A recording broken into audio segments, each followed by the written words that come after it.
hoje eu posso viver junto a ti. Tu és minha luz e a minha salvação.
Olá, é um prazer muito grande chegar até você através deste DVD.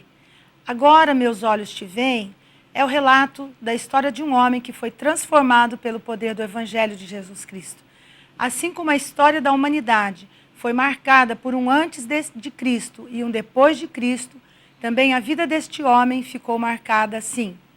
Queremos que este DVD, que foi uma ideia de Deus, possa mostrar a você como vale a pena seguir este caminho que é o Senhor Jesus Cristo.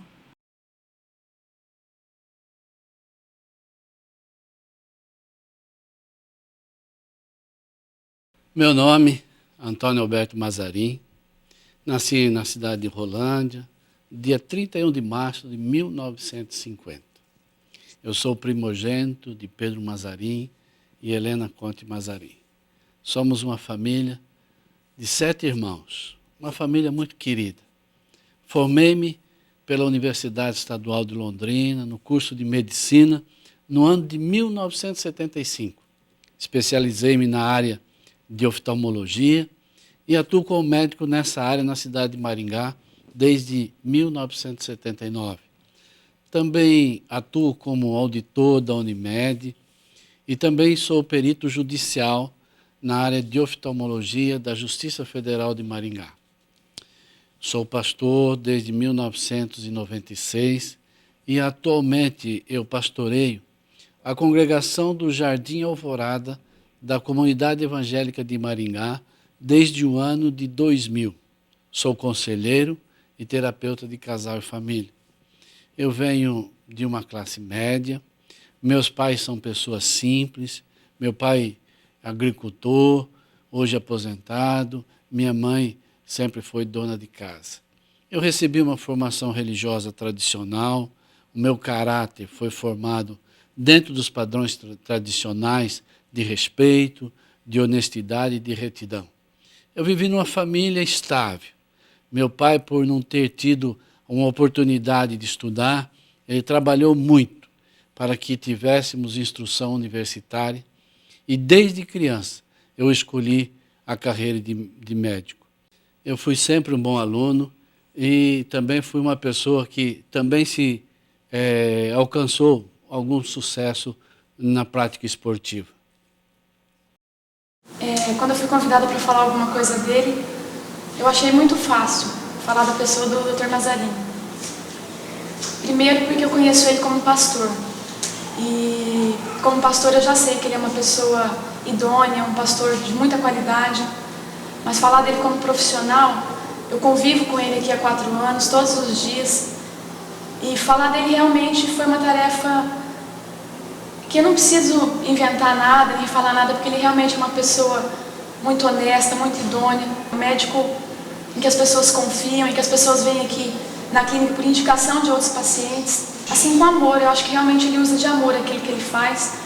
E a mesma pessoa que eu conheço como pastor, eu vejo aqui na clínica, de bom testemunho, uma pessoa que preza por aquilo que ele faz, uma pessoa que realmente vive aquilo que ele prega.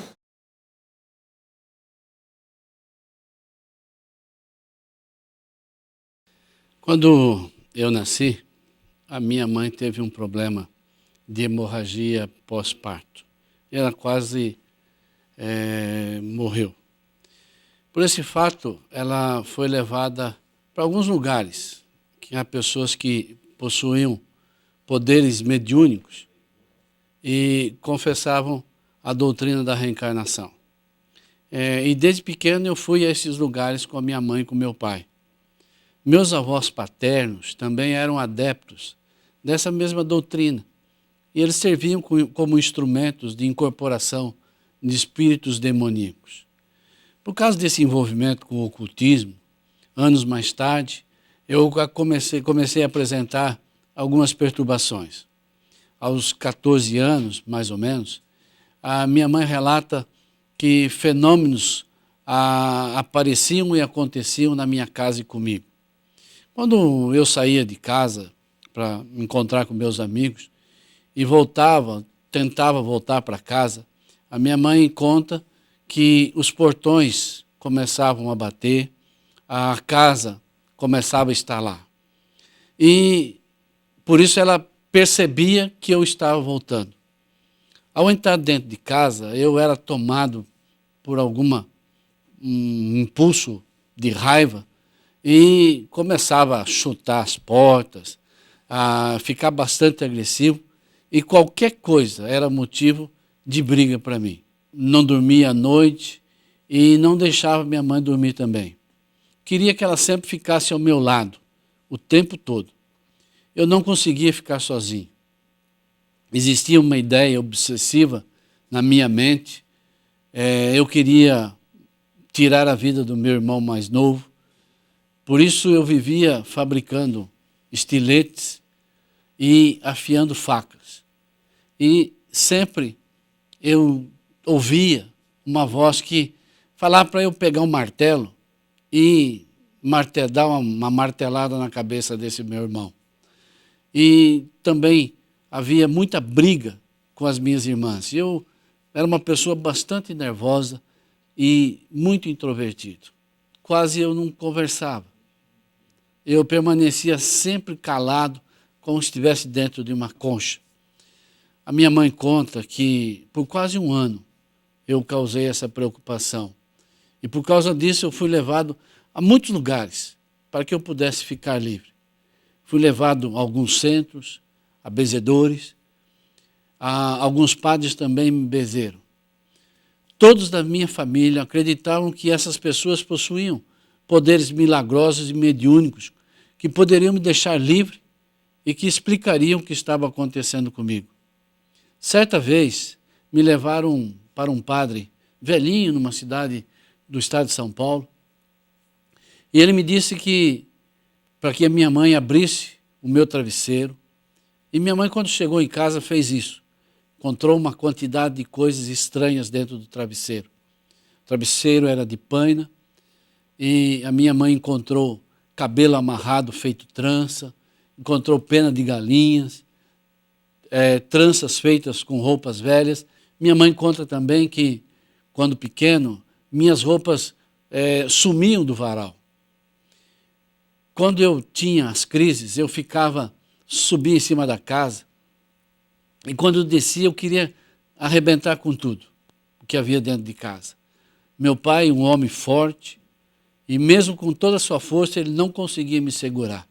Muitas vezes eram necessários 2 homens e normalmente meu pai usava do recurso de chamar um tio para deter as minhas possíveis loucuras. Eu só ficava no estado normal quando eu estava fora da minha casa. Fora de casa eu não tinha nenhum problema, não sentia nada, eu estava tranquilamente bem. E por isso meus pais, bastante preocupados com essa situação, eles começaram a procurar solução para o meu caso. E por isso buscaram a solução em lugares errados, que hoje eu sei que são errados, mas eles não tinham, isso era por falta de orientação. Tudo o que ensinavam para minha mãe fazer, ela fez, mas o problema não foi resolvido. Esse problema só foi camuflado, pois após o meu casamento, outras coisas estranhas continuaram acontecendo comigo e a minha casa. A minha esposa conta que se assustava comigo quando dormia. Ela disse que não parecia que era eu quem estava na cama, mas sim uma figura demoníaca. Nunca dormi sossegado, sempre eu dormia aos sobressaltos e muito perturbado. Tive o prazer de conhecer o Mazarin em 1989, quando então eu retornava da especialização no Rio de Janeiro, onde fiz então oftalmologia lá. E chegando aqui, conheci o Mazarin numa clínica que ele era responsável e o Mazarin foi muito altruísta, dividindo os seus pacientes comigo, porque o início de carreira nunca é fácil. Nós também trabalhamos juntos no Hospital Santa Rita, onde ele também era plantonista e também dividia os seus plantões com a gente. A partir daí ficamos muito amigos, operamos por várias vezes juntos e também na parte social nos encontrávamos de vez em quando para jantares. E o que eu posso dizer do Mazarin é que é uma pessoa muito especial, uma pessoa muito dedicada, gosta muito dos seus pacientes, trata-os muito bem e trata também os seus amigos muito bem.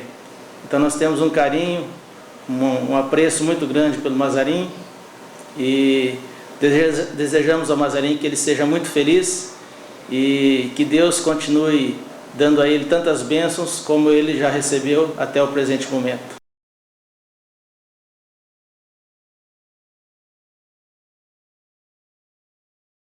Durante a minha juventude, eu comecei a apresentar um comportamento de grande satisfação. Eu não encontrava razão para a existência. Havia dentro de mim um grande vazio existencial. Por mais que fizesse coisas isso não era preenchido. Eu fui um desportista com relativo sucesso, joguei basquete, fui jogador de futebol de salão, jogava pela seleção da minha cidade, fui jogador de futebol suíço e sempre me destaquei, às vezes como artilheiro. Em todos os campeonatos eu tinha uma certa projeção. Mas isso também não preenchia o vazio que eu sentia. Por causa do esporte e pela convivência com pessoas maiores, eu comecei a entrar pelo caminho da bebida. Eu era conhecido pela turma que andava comigo como um dos maiores beberrões da cidade. Nós nos juntávamos todas as sextas-feiras numa lanchonete para beber. Passávamos o final de semana normalmente bebendo. Um dos meus amigos chegou a morrer por causa da bebida. E outros são alcoólatras, apesar de se considerarem alcoólatras sociais, mas são alcoólatras. E com isso eu adquiri essa grande fama pela forma como minha turma bebia. Mas nem a bebida veio preencher o vazio que havia no meu interior. Já na faculdade de medicina, e mesmo até depois de formado, já um profissional, essa insatisfação me acompanhava. Eu não conseguia me sentir completo. A minha alma tinha um buraco. E por causa dos estudos eu me tornei uma pessoa cética. Não acreditava que existisse um Deus único, um Deus verdadeiro. O máximo que eu acreditava era numa força superior. Eu era envolvido com um grupo também cético e alguns amigos e amigas até defendiam bastante as teorias evolucionistas. Gostavam de músicas reacionárias e éramos adeptos e admiradores de pensadores teístas. Nós gastávamos nosso tempo conversando, bebendo, jogando baralho. Minha leitura preferida nesta época era Nietzsche, Dostoiévski e outros autores seculares, muitos deles ateus. Concordava com eles a respeito de Deus, pois para mim Deus estava morto. Era um mito para os fracos e ignorantes. Eu ignorava os seus ensinamentos e os seus princípios. Eu não acreditava que ele se importasse com a humanidade e que havia criado um homem. Achava que a teoria evolucionista era certa. Era desobediente, era uma pessoa rebelde e bastante orgulhoso, e não aceitava que Deus pudesse ser um ser relacional. A Bíblia nada mais era para mim do que um punhado de escritos feito por homens, portanto, não tinha valor. Eu ia à igreja por imposição da minha mãe, mas ficava na parte de trás e por isso era chamado de coluna da igreja, porque só estava ali de corpo presente, mas nunca prestando atenção daquilo que estava ocorrendo. Eu não sabia nada de Jesus Cristo, somente que ele havia estado aqui para uma missão e que havia morrido. Mas isso não tinha nada a ver comigo. Para mim, ele era um homem como tantos outros. Nunca acreditei na sua ressurreição. Nunca me interessei em saber a sua verdadeira história e doutrina. Não era totalmente alienado em relação a essas coisas. Essas coisas não tinham importância para mim. Eu só acreditava na ciência e em tudo que pudesse ser comprovado. Li toda a coleção dos pensadores e era naquilo que eu me baseava para viver a minha vida.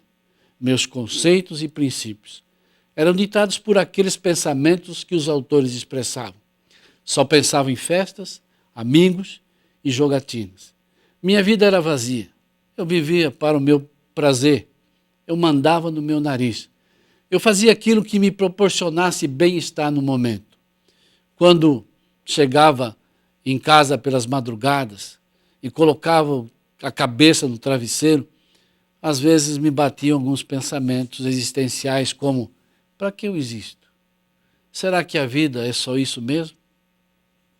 Eu tinha tanto medo da morte, mas não conseguia encontrar resposta para as minhas perguntas e insatisfações. A vida era sem sentido.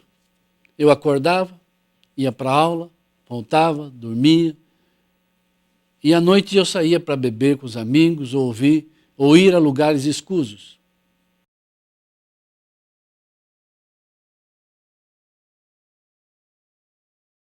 No terceiro ano de medicina, eu conheci minha esposa. Começamos a namorar. Ela era de uma família evangélica e isso não fazia a menor diferença para mim. Namoramos 2 anos, nos casamos. E quando nos casamos, eu estava cursando o último ano de medicina. Logo após o meu casamento, na minha casa nova, algumas coisas sobrenaturais começaram a acontecer. Os objetos caíam durante a noite nos assustando.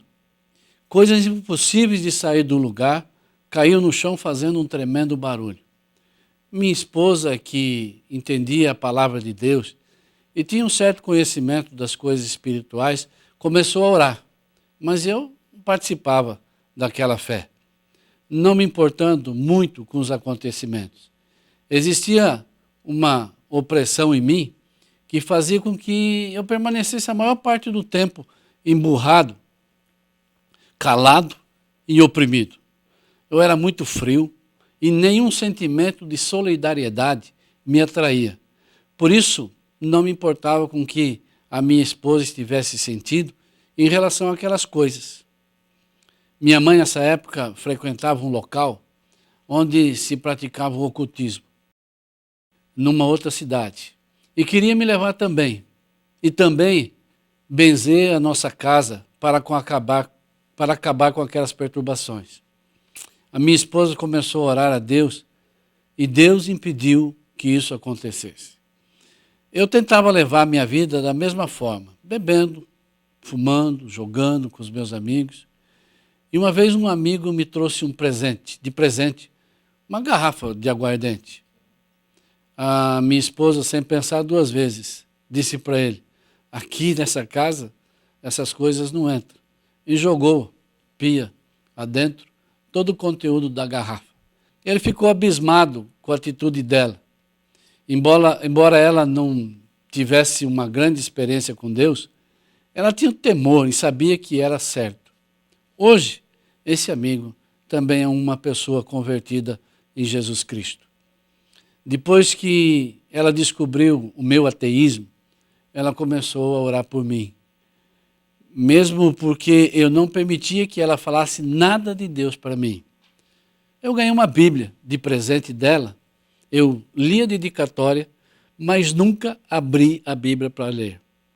Eu comecei também a ficar aquele marido implicante com a esposa, por ela ir à igreja, arranjar motivos para brigar com ela quando ela voltava para casa depois do culto. Eu reclamava da roupa, do horário, enfim, de tudo que pudesse tirar sua alegria. E eu não percebia o quanto eu a deixava triste. Eu ignorava simplesmente. Vivia voltado para o meu mundo. Na minha formatura, eu ganhei um exemplar da Bíblia, um Novo Testamento, dos Gideões Internacionais. Quando encontrei a minha esposa no final da colação de grau, ela me perguntou: você ganhou uma Bíblia? Eu respondi: sim, mas vou jogar fora isso, porque não creio em nada do que está escrito aqui. Durante minha festa de formatura, eu fiquei emburrado e atrapalhei a festa dos meus familiares, porque eu não conseguia me sentir feliz com nada. Para se ter uma ideia da opressão que habitava em mim, eu não tirei nenhuma foto com a minha esposa, com os meus pais e outros familiares que estavam na minha formatura. Eu permaneci emburrado o tempo todo. Eu não sabia, mas nessa época minha esposa frequentava umas reuniões de um querido pastor da igreja presbiteriana independente de Londrina, pastor Messias Anacleto Rosa. Todas as terças-feiras ela ia às suas reuniões e começou a aprender mais da Bíblia e como agir comigo.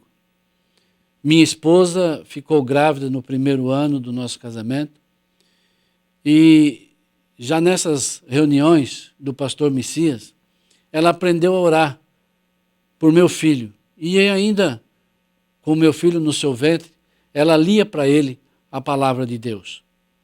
Por ocasião da celebração de um culto de ações de graças na minha casa, pelo nascimento do meu filho, o pastor Messias e um outro pastor já falecido, o pastor Jonas, foram até lá para realizar o culto e chegaram por uma porta e eu saí pela outra. Não me importei nem um pouco de ser mal educado. Eu não queria me encontrar com aqueles pastores. Eu não tinha nada para falar com eles. Minha esposa, bastante envergonhada, deu uma desculpa e explicou que eu estava atrasado para o trabalho.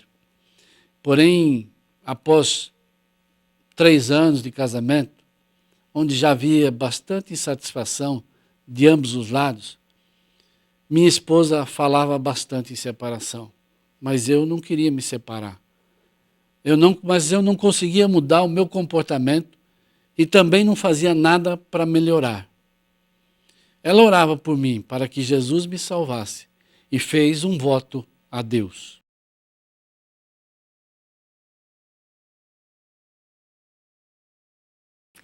Diante dessa situação que nós estávamos vivendo, eu comecei a orar e a pedir a Deus, Senhor, o que fazer?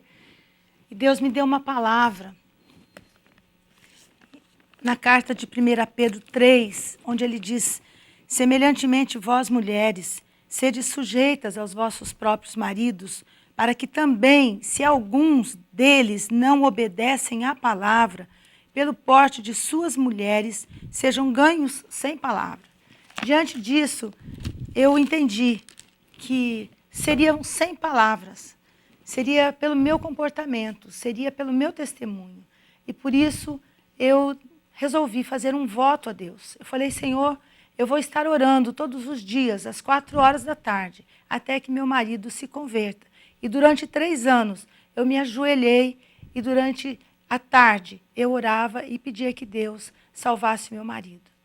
No ano de 1979, uma tarde, um amigo nosso chegou na nossa casa. Ele era um bioquímico na cidade de Rolândia. Ele era evangélico e meu marido não simpatizava com ele pelo fato dele ser crente. Ele chegou na minha casa à tarde com um livro na mão e me disse, Enoã, o Senhor me mandou trazer esse livro aqui para o Mazarim ler. Eu falei, Elias, meu marido não lê nada, mas eu prometo que eu vou ler o livro e vou tentar passar para ele. E assim eu fiz, eu li o livro. Ele deixou o livro lá. Eu devorei o livro, porque foi uma das leituras mais marcantes da minha vida. Aquele livro me trouxe fé, me trouxe esperança. Quando eu terminei de ler o livro, eu deixei o livro sobre o móvel. E o meu marido, chegando do plantão, chegando do hospital, olhou e viu aquele livro e perguntou, que livro é esse? Eu falei, esse livro é um romance policial. Na verdade, foi o Espírito Santo que me deu essa orientação, para que eu dissesse que era um romance policial. O livro o estilo literário dele é um romance policial. Mas essa ideia não veio de mim, veio do Espírito Santo. Por eu ter dito isso, meu marido pegou o livro e começou a ler. O livro era Foge, Nick, Foge. É a história de Nick Cruz, onde ele escreveu junto com James Buchanan. Quando eu comecei a ler o livro, eu comecei a me identificar com o livro, porque ele era realmente um livro policial, e ele contava a história de um chefe de uma quadrilha, da qual eu tinha assistido um filme. Eu identifiquei muito com o livro por causa desse filme. E eu só fui perceber que ele se tratava de um livro evangélico no final, quando estava terminando a história. E ali já estava no final do livro, eu resolvi lê-lo até o final. E após o término dessa leitura, eu comecei a passar por um período de uma crise existencial. Passei muitos dias triste, deprimido, com vontade de chorar, e eu não tinha uma razão para aquilo que estava acontecendo comigo. Eu chegava em casa, assim, deprimido, e comentei com a minha esposa o que estava sentindo. E ela se prontificou a orar por mim, mas eu não quis. Perguntou se eu poderia pedir para algum pastor vir orar por mim, mas eu respondi com um não bem grande. Enquanto eu estava ali, perto dela, ainda sem saber que eu tinha, ela me falou assim, isso é o peso do seu pecado. Isso foi a única coisa que a minha esposa conseguiu falar comigo a respeito de alguma coisa de religião. Após isso, eu entrei no meu quarto e fechei a porta e eu me ajoelhei ao lado da cama e fiz uma oração e disse, ó Deus, eu não acredito que você exista, mas se você existir e mudou a vida desse sujeito do livro, eu quero ver você mudar a minha vida. Quando eu fiz essa oração, que foi a oração mais sincera e a única que eu já tinha feito, eu senti uma alegria muito grande, como se Deus tivesse colocado a sua mão dentro de mim, arrancado todo aquele medo da morte, toda a tristeza, a insatisfação e a angústia. Cumprindo-se a palavra do Senhor na minha vida, que diz que Ele veio para libertar o cativo, libertar o oprimido, trazendo liberdade ao preso, que se encontra em Isaías 61, 1. De repente, eu senti uma alegria imensa, algo que vinha de dentro de mim, que eu tinha uma vontade de sair correndo, pulando, gritando e contando para todo mundo aquela alegria, pois era algo assim indizível, transformando aquele momento num divisor de águas na minha vida. Deus havia ouvido a minha oração. Eu podia sentir que Jesus Cristo estava ali comigo, preenchendo todo o vazio do meu coração. Em lugar daquela tristeza, havia alegria. Onde havia a depressão, havia esperança. Deus passou a fazer parte da minha vida. Naquele momento especial, eu o conheci e pude crer nele. Ele existia. Nunca havia tido uma experiência com Deus, mas naquele momento eu pude experimentá-lo. O Deus vivo, o Deus que se relaciona com o homem, o Criador do universo. Aquele que enviou seu Filho unigênito ao mundo para morrer em meu lugar, pagar pelos meus pecados, estava ali me envolvendo com seu amor. Ele se revelou a mim de uma maneira tão especial e singela como eu nunca havia experimentado, trazendo uma convicção da sua existência. E além disso, me mostrando que ele tem prazer desse relacionamento com o homem. Nenhuma emoção pode ser comparada a essa experiência. Ela é sui generis, ela é única, ela é sobrenatural. Nesta mesma hora, eu ouvi uma voz muito clara que me disse, você será um pastor. E eu relutei. Mas essa voz continuou a me dizer, você será um pastor. E eu relutava e combatia, e rebatia aquela ideia e dizia, mas eu sou um médico. A partir dali houve uma transformação tremenda. Eu posso dizer que na minha vida, há um antes de Cristo e um depois de Cristo. Quando eu saí daquele quarto onde eu fiz aquela oração pela primeira vez, eu era uma outra pessoa. Eu havia nascido de novo, como está escrito em João 3,6. O que é nascido da carne é carne, mas o que é nascido do Espírito é Espírito. Jesus tirou todo o meu medo de morrer, me deu segurança, tirou os meus vícios, e a partir daquele momento eu não precisava mais da bebida para ficar corajoso ou alegre. Mudou o meu linguajar, não falava mais palavrões, e quando percebi o meu palavreado se tornou puro. Meus hábitos errados foram mudados sem que eu percebesse. Deixei de ser emburrado, carrancudo. Os meus amigos notaram a diferença e até comentavam comigo, você mudou, o que houve? Aí eu passei a ler a Bíblia e a entender os princípios da palavra de Deus para mim. Aprendi a orar e colocar todos os meus problemas nas mãos dele. Fui batizado nas águas pelo pastor da Igreja Batista de Rolândia. Me tornei um crente em Jesus Cristo. Mas minha caminhada como cristão não foi fácil. Sofri afrontas, chacotas e até alguma perseguição por parte das pessoas que não entenderam o que Jesus havia feito por mim. Como Jesus disse, o caminho é estreito e difícil, conforme Mateus 7, 13 e 14. enfrentei muitas dificuldades, principalmente na minha profissão. Falar do Dr. Mazarin é fácil. Por quê? Porque ele é uma pessoa boa, uma pessoa bacana. Eu convivo com ele há alguns anos já, dentro da Unimed, ele como auditor. Conheço há muito tempo como médico oftalmologista, médico renomado, um bom profissional. Nosso convívio sempre foi bom, e dentro da sociedade médica também é uma pessoa respeitosa, uma pessoa que tem o respeito dos colegas também.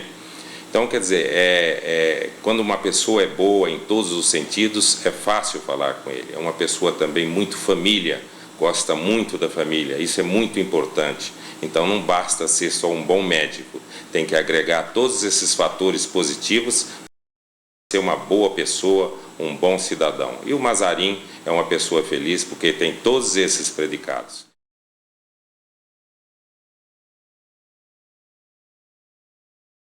Comecei na minha profissão na cidade de Maringá em 1979. Fui trabalhar numa clínica de oftalmologia e permaneci lá por 11 anos. Nesse lugar aconteceu um fato pitoresco. Havia uma funcionária que era adepta do ocultismo e toda sexta-feira ela fazia uma defumação na clínica. Só que ocorria uma situação que na minha sala os incensos que ela acendiam, eles não conseguiam ir para frente, eles apagavam.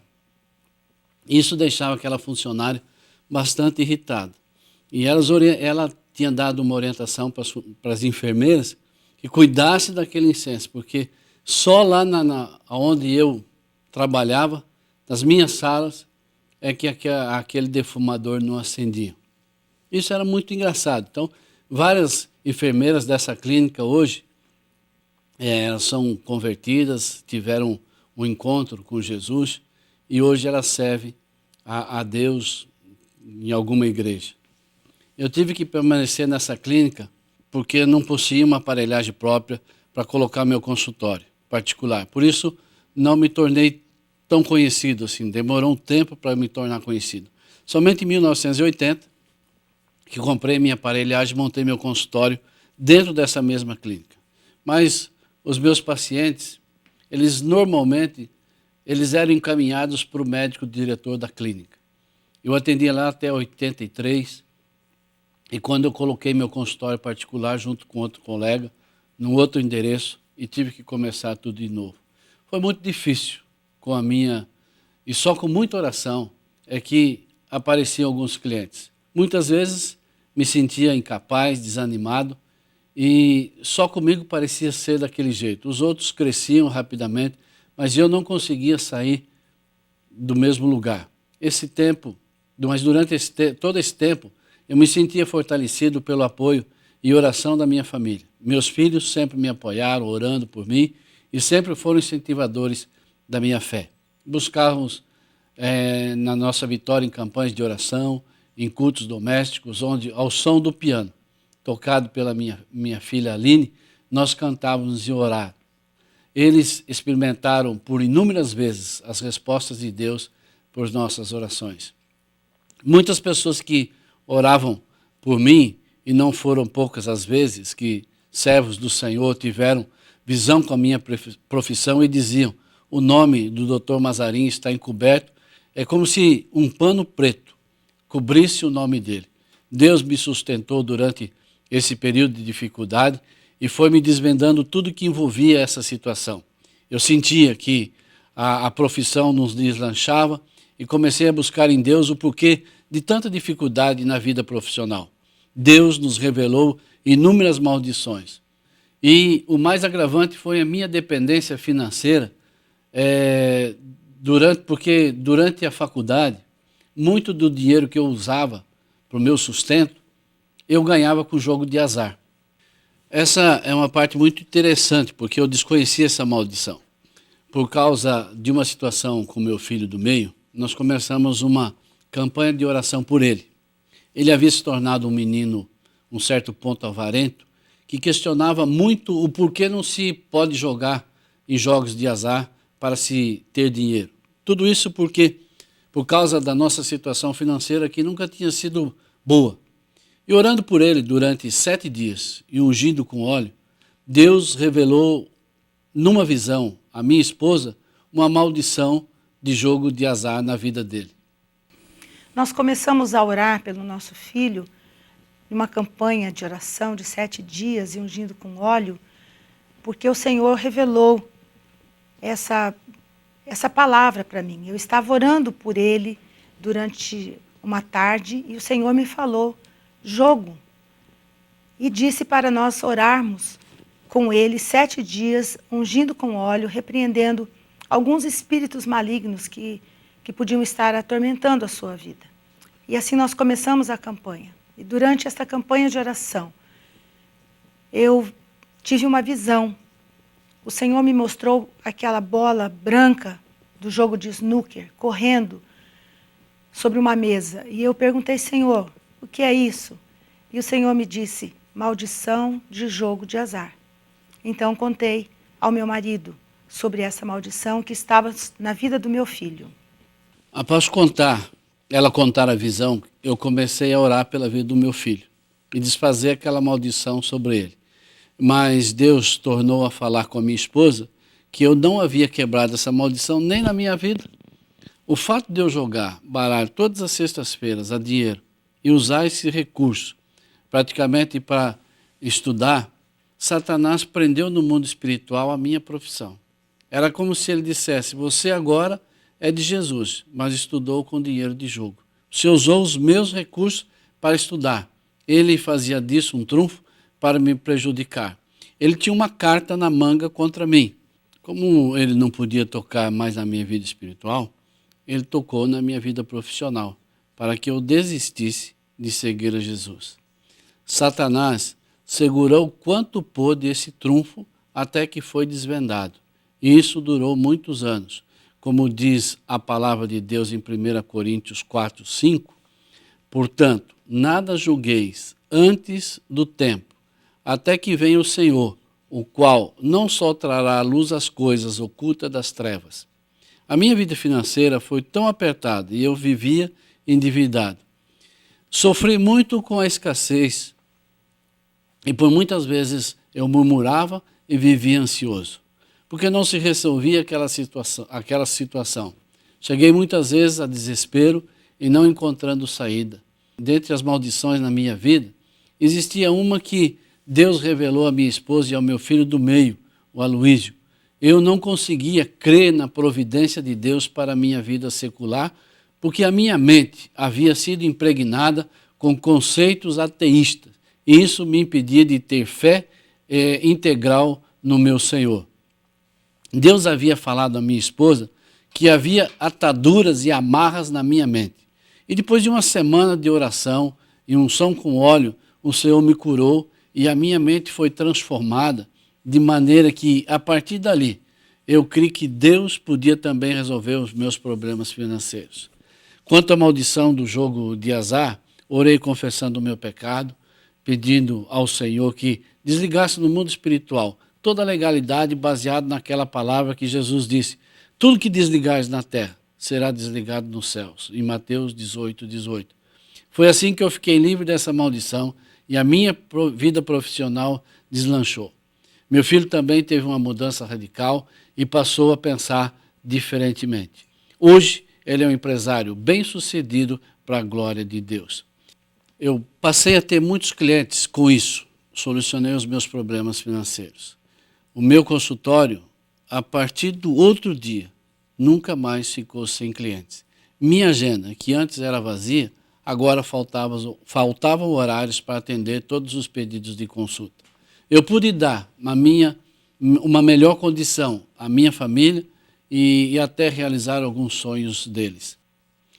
Hoje eu estou entendendo que Deus está me chamando para uma dedicação integral na sua obra. E por isso, em obediência a Ele, eu estou dando o meu testemunho, estou gravando para que outras pessoas sejam abençoadas e alcancem a salvação e a libertação que eu encontrei no Senhor Jesus.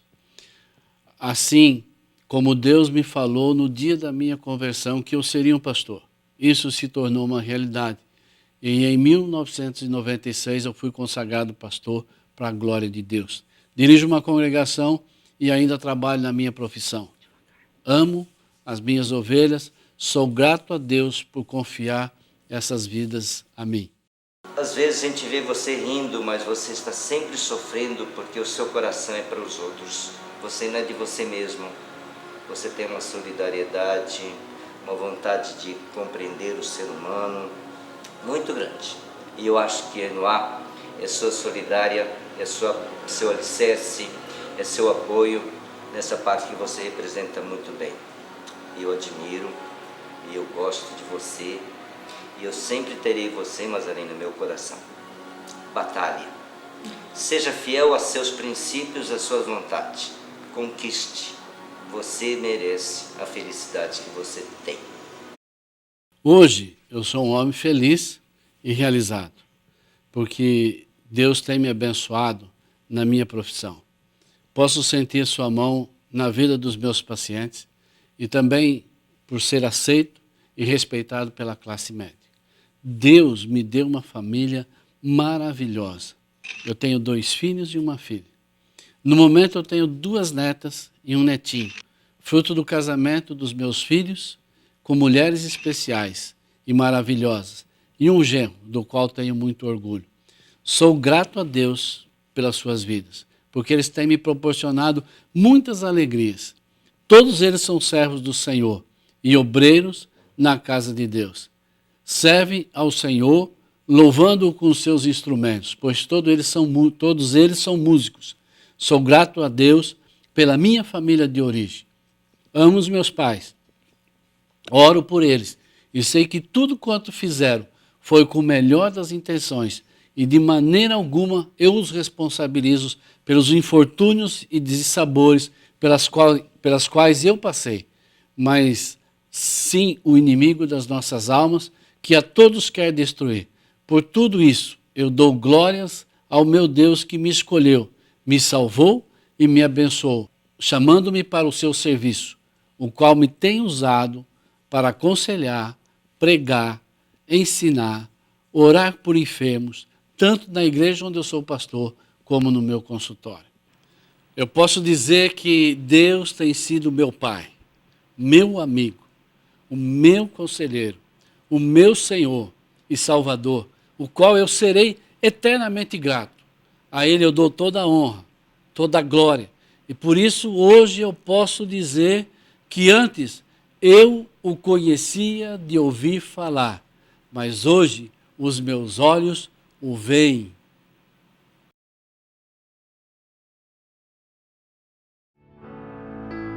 Milagre da vida, fizeste em mim.